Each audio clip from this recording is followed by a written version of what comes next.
The Trump administration has targeted hundreds of medical research grants funded through the National Institutes of Health for reductions or outright elimination. It's already having a ripple effect, with research universities announcing staff cuts or stopping research on disease prevention and treatment altogether.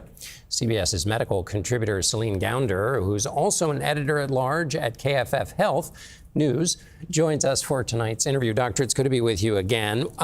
How much medical research are we losing with these cuts? We're talking about billions of dollars. So the NIH budget is $48.6 billion a year, at least currently.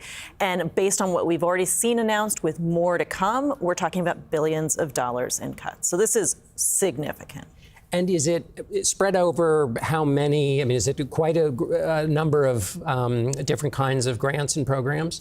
We've seen any number of areas being affected. So it could be HIV, it could be Alzheimer's disease, autism, cardiovascular disease, cancer. So this is really not sparing any particular area of research. Right, all the biggies. All the biggies. And what schools are affected by this? 3 of the hardest hit across the country so far include Columbia, Johns Hopkins, and Penn, but this is really hitting institutions across the country, in blue states, in red states, both. No one is spared from these cuts.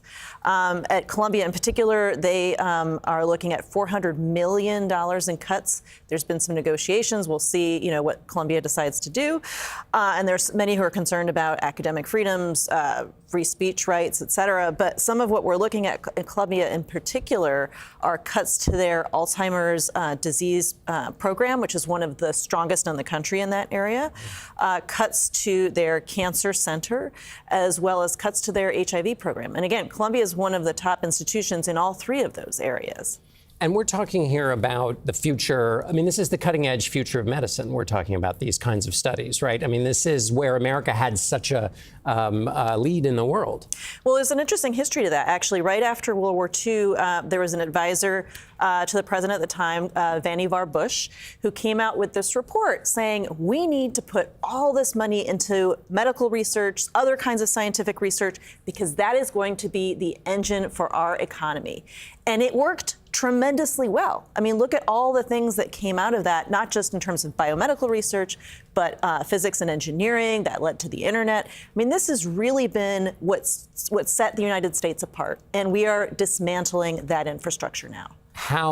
How much do these institutions rely on this money, these grants? Yeah, NIH funding is really the backbone, financial backbone to academic medical research centers and other institutions across the country. Without it, we would not have what we have today in terms of the biomedical research we've produced.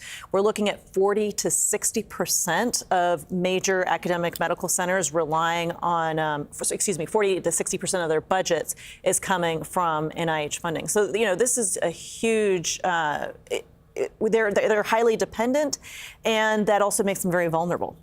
Do they have a backup plan? That's a great question. There is the other percentage, the other 40 to 60% of funding that comes from a combination of philanthropy, private sponsors, pharmaceutical companies. I know a lot of people are concerned about pharmaceutical company involvement in research and how that can lead to conflicts of interest. Look, we can't have it both ways. If you want researchers to really be free to do the kinds of research they want to do, to have that independence and freedom of thought and creativity and be able to take risks, the NIH is what allows you to do that.